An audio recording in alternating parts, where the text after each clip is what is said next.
Hello. Sa pangalan po ng dakilang Panginoong Jesucristo, isang napagpalang araw po sa bawat isa sa atin. Ngayon po, andito tayo sa tinatawag na pagkikibahagi ng salita ng Diyos. Ngayon po, kung aralin natin yung mga mensahe ngayon, ito po ay isang mga bagay na kinakailangan bibigyan natin ng pansin sa ating mga buhay. Sapagkat marahil ito po ay hindi natin napapansin. Ngayon po, ating aralin yung unang sitas. Sabi po sa unang sulat ni Apostol Pablo kay Timoteo, sa Kapitulo 5, versikulo 17 hanggang 22. Ngayon po, kung titingnan po natin, dahil sa pag-ibig ni Apostol Pablo sa kanyang mga kasakasama, lalong-lalo na kay Timoteo, na kumbaga sa kalagayan bilang isang tagasunod ni Kristo, nasa mura pa siyang edad. Kaya po si Apostol Pablo nandoon para gabayan si Timoteo, para turuan, aralan sa pamamagitan ng mga sulat, dahil po noong mga panahon si Apostol Pablo po noon ay nakabilanggo. Dahil magkalayo yung distansya nila, yung komunikasyon nila, idinadaan nila sa pamamagitan ng sulat. Ano pang sabi dito? Ang mga matanda na nagsisipamahalang mabuti ay ariing may karapatan sa ibayong kapurihan, lalong-lalo na ang mga nagpapadal sa salita at sa pagtuturo. Ipalagay po natin sa kalagayan natin na dalawang uri meron tayo. Yung mga matagal na sa iglesia o yung tinatawag na mga matatanda sa iglesia, na katulad ni Apostol Pablo na nagsasalita, at ganoon din naman katulad naman ni Timoteo na nasa kalagayang bata na kumbaga paguhan pa lang sa pananampalataya. Ang sabi po ni Apostol Pablo, sa mga baguhan na kinakailangan kilalanin yung mga matatanda. Hindi po yan sa gulang, hindi sa ubang, o kaya sa kulubot na yung balat, o ano pa man, na tinatawag sabi lolo o lula. Kundi sa isang iglesia, meron po kasing tinatawag na matatanda at kabataan. Sa iglesia po, ang tawag doon, sa matatanda, yung mga matagal na sa paglilingkod. Kumbaga, dekada na nakasakasama sa paglilingkod, na hindi humiwalay. Kumbaga, tuloy-tuloy yung paglilingkod, iyon po yung mga matatanda sa iglesia. Yung mga kabataan, yung mga bagong na-convert, o kaya bagong naaralan, naturuan, kumbaga, yung hindi pa masyadong kabisado yung pamamaraan sa pagsamba, sa pananalangin, kumbaga baguhan pa, mapag-usisa pa. Tignan mo, tinuturuan ni Apostol Pablo si Timoteo, kung tayo pong ipalalagay natin sa ating sarili na tayo baguhan pa, na kikilalanin natin yung mga matatanda na nagsisipamahalang mabuti. Ibig sabihin, hindi naman tayo nilalagay sa paghusga o paghatol na ito ay bago pa, ito matanda. Kundi, dapat po kikilalanin natin yung mga matatagal na sa paglilingkod na walang iba. Sabi nito, ariing may karapatan sa makatuwid Yung mga matatanda na sa paglilingkod, yun po ang may karapatan para sa pangangalaga ng iglesia. Dahil po, kung halimbawa, baguhan tapos bibigyan ng posisyon, ang mangyayari po niyan, mawiwindang ang grupo. Wala pong patutunguhan yan. Dahil, kumbaga, yung hindi pa applicable sa kanya, ang pagiging matanda, mas madali po sa tukso. Baka pagka may mga usapang hindi kayang balansehin, mapikon, mamaya niyan, magtalo-talo at hindi na sumulong pa yung grupo. Magkakawatak-watak na dahil sa taasan ng tinatawag na ego. Kaya po, kung titingnan natin, yung mga matatanda sa iglesia, ito po yung mga malalawak na pag-unawa. Kumbaga, mahaba na ang lubid o pagpapasensya. Na kapag may mga problema, hindi na nakikisangkot. Halimbawa, may mga hindi pagkakaunawan, hindi na gumagatong. Kundi bagkus, palagi siyang nasa gitna at inaayos ang mga problema. Dapat, ganun po ang nasa kalagayan ng matatanda. Ngayon, titingnan naman natin, totoo ba ito'y nasa kalagayan ng matanda o natatalo pa rin ng pagsubok o mga tukso? Pero kung yun ay pinalalagay natin nakapamahamahalang mabuti, ang tawag doon mga matatanda. Ibig sabihin, kinakailangan natin ariing ganap na siyang may karapatan. Sapagkat, kumbaga, nagpapagal siya para sa ikasusulong at ikabubuti ng iglesia. Sabi nga, karapatan sa ibayong kapurihan, lalong-lalo na ang mga nagpapagal sa salita at sa pagtuturo. Na hindi ibig sabihin, leader lang, wala naman ginagawa, kundi siyempre may pagsisikap din para sa ikasusulong ng grupo. Hindi ibig sabihin na dahil lang naging leader, naging palamuti lang doon sa grupo, kundi dapat kumikilos, gumagawa, sang-ayon sa ikabubuti ng lahat. Kumbaga, umaaksyon, hindi pa upo-upo lamang. Sapagkat sinasabi ng kasulatan, huwag mong lalagyan ng busal ang baka pagka gumigiik. At ang nagpapagal ay karapat-dapat sa kaupahan sa kanya. Ibig kong sabihin dito, kinakailangan, kung tayo nga po ay ipinalalagay natin, halimbawa, isa tayo sa matanda, dapat focus po tayo, meron tayong objective. Dahil alam natin na may mga pamamaraan dyan para hindi natin matuloy yung mga objective na yan. Pero, doon naman sa mga kabataan, sabi nga, dapat kung ano ang direksyon na pinatutunguhan ng naglilit, hindi mo pwedeng busalan o hindi mo pwedeng pigilan sapagkat mas malawak ang pangunawa ng mga matatanda kaysa doon sa mga kabataan. Hindi pwedeng turuan ng mga kabataan ang matatanda, kundi maging mapagpahinuhon ang mga kabataan alang-alang sa ikasusulong at ikapagtatagumpay natin dito sa ibabaw ng sanlibutan.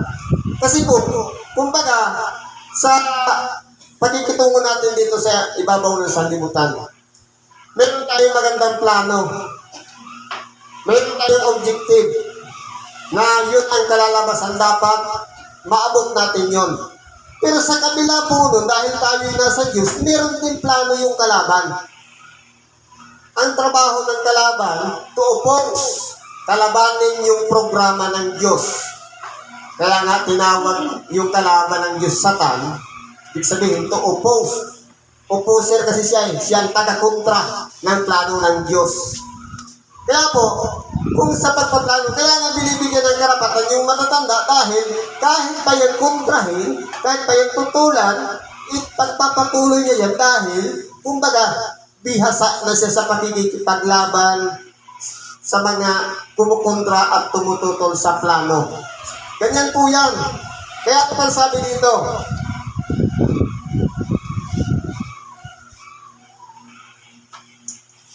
at mga nagpapagal ay karapat-dapat sa kaupahan sa kanya. Ibig kong sabihin, kinakailangan natin magpagal. Meron meron tayong kaupahan, bagamat wala di pa dito sa ibabaw ng sanglibutan, pero in the future, meron tayong gantimpalang tatanggapin sa Diyos. Sabi niya, akin ang taghihiganti, ako ang gaganti. Ibig sabihin yung reward, hindi pa ngayon, kundi sa pagkabuhay na mag-uli sa mga patay.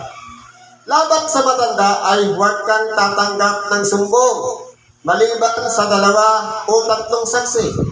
Ibig sabihin, halimbawa, ako yung nasa kalagayan na baguhan pa ako. Tapos may paninirang puri, laban doon sa leader. Ibig sabihin, kung hindi naman pinatutunayan ng 2 o 3 saksi, hindi po dapat nating paniwalaan. Kundi patatagusin na lang natin yan sa tainga, hindi na tayo makikisalo doon sa nagsumbong na yon. Dahil magiging kabahagi tayo ng problema, imbis na masolve, madadagdagan pa dahil pwede tayong gumatong o kaya pwede naman tayong hindi na dumako ng templo, kumbaga pahiwalay na tayo. Kaya para makaiwas tayo, mag-meditate na lang tayo, magpatid na tayo, huwag tayong makisalo doon sa nagsumbong at doon sa isinusumbong. Yan po ang ibig sabihin niyan. Kaya kailangan may proof ng 2 o 3 saksi. Sabi dito,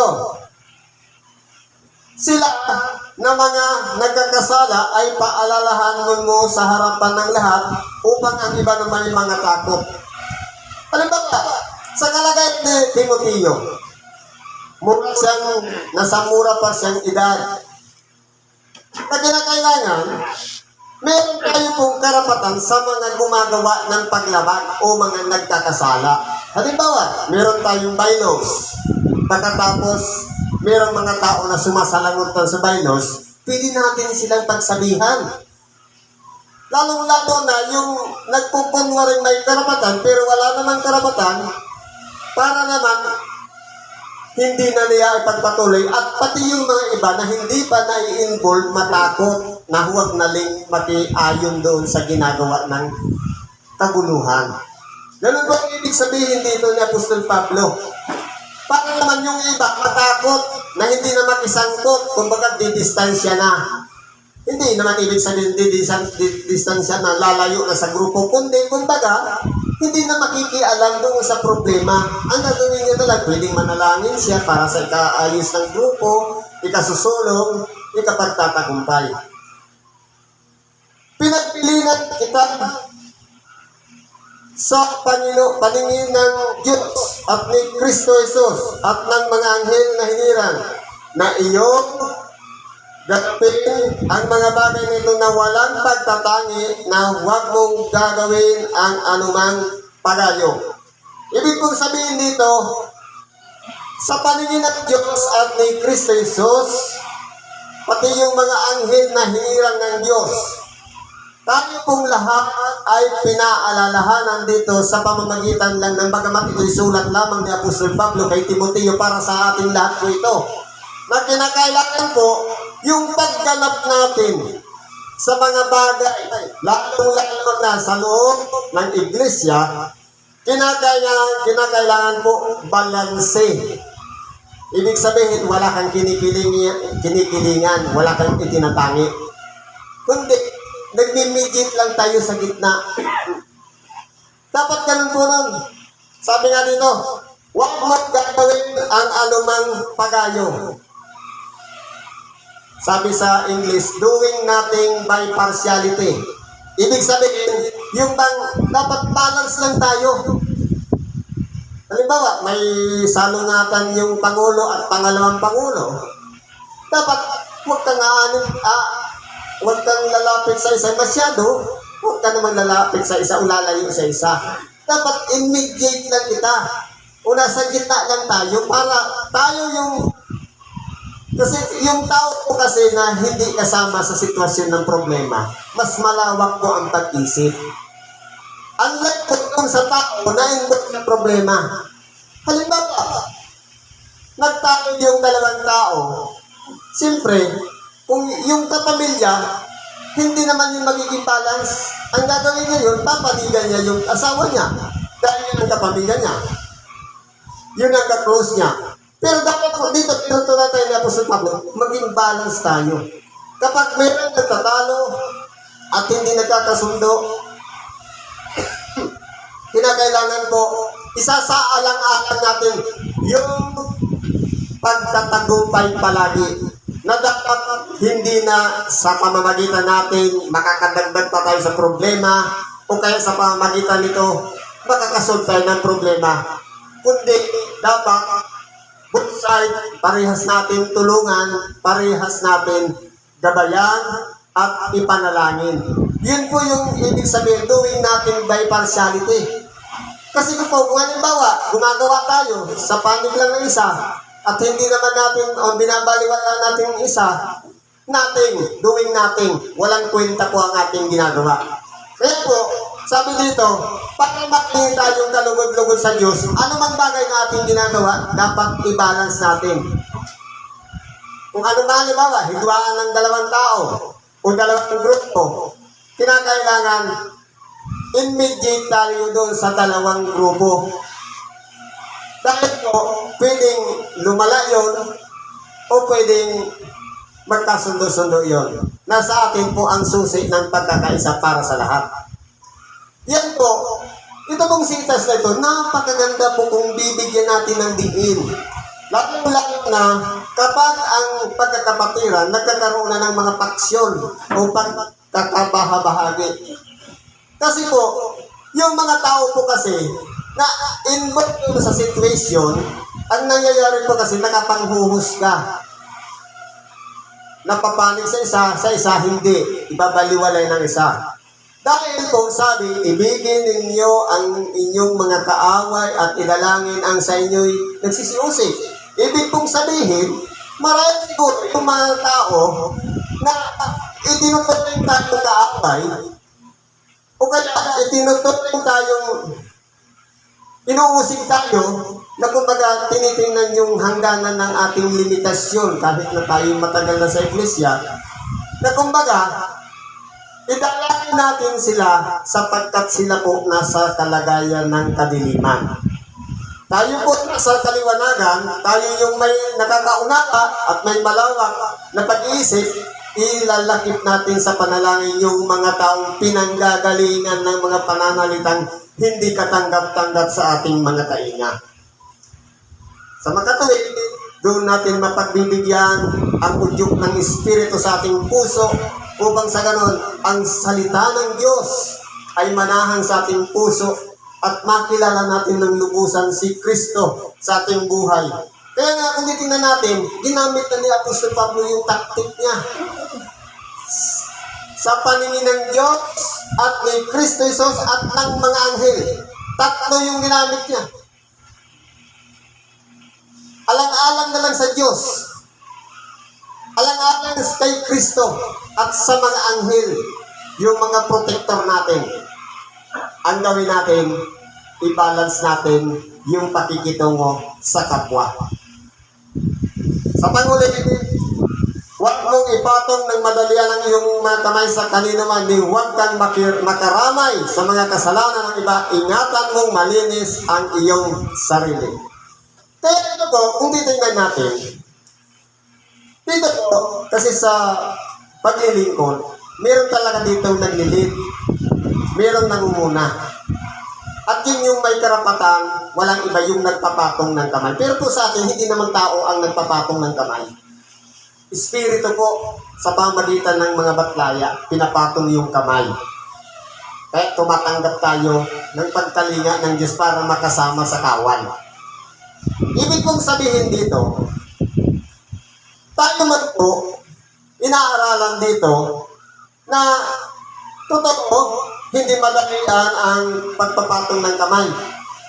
Pero, bago po dumating sa proseso para patungan ng kamay ng batlaya, dadaan yan sa Pangulo. Dadaan yan sa pamunuan. Dahil, siyempre, anong man nakahilingan na hindi walang lagda ng Pangulo, hindi po i-honor yan ng Spirit. Kasi po, ang susi doon nasa Pangulo. Kaya po, sabi dito, huwag kang makaramay sa mga kasalanan ng iba. Halimbawa, may mga hindi na pagkakasundo-sundo, humahantong na sa pagkakasala. Dito, sabi, huwag kang lagda ng lagda. Kundi, basahin. Ano ba nilalaman ng dapat lagdaan? Kung karapat-dapat, pwedeng lagdaan. Kung hindi, hindi pwedeng lagdaan. Sapagkat, kumbaga, sumusunod tayo sa proseso. Sabi nga, yung iniingatan dito, yung pagkukonsinte. Wala po kasi palakasan dito sa atin eh. Kinakailangan yung sariling pagsisikap sapagkat hindi naman po sisingilin sa atin kung naglabag yung ating kapatid kahit kapamilya pa yan. Dahil lahat tayo haharap sa hukuman ng Diyos bawat isa sa atin. Wala po yung magpuproksi. Wala po ng palakasan, kundi depende po lahat sa ating mga ginawa sa ating kapwa. Doon po tayo hahatulan. Pero ano sinasabi ng iba? Gumawa ka lang ng mabuti, ligtas na. Hindi po. Una po, may magpapahayag ng salita ng Diyos. Sa pamamagitan ng pakikinig, doon magmumula yung pananampalataya. Yung habag ng Diyos na pinatawad tayo, yun po yung pamamaraan ng Diyos para maligtas tayo. Ang kasiguraduhan yan ng Diyos, yung mabubuting gawa na produkto ng pagtanggap natin kay Kristo na tayo'y ligtas na. Sabi yaya, kayo'y nangaligtas, hindi sa pamamagitan ng pananampalataya. Kaya kung titingnan po natin, o hindi sa pamamagitan ng mga gawa, kundi ay kalakip ng pananampalataya. Ano pong ibig sabihin noon? Sa pamamagitan, una muna pananampalataya, pagkatapos ng pananampalataya, dahil nakapakinig tayo ng Ebanghelyo, nagsisi tayo, nanalig tayo, nagtiwala tayo doon sa salitang yun. Doon po, tatanggapin tayo ng Diyos patatawarin ng ating mga kasalanan. At tayo napasakop na tayo sa Kanya, doon naman makikilala yung mga tunay na nagpasakop sa Diyos. Sa makatuwid, yung gumagawa ng mabuti. Kaya po, halimbawa, sasabihin natin, ako'y lingkod ng Diyos, pero madaya naman sa kapwa. O kaya, nanluloko naman sa kapwa, yun yung gawa.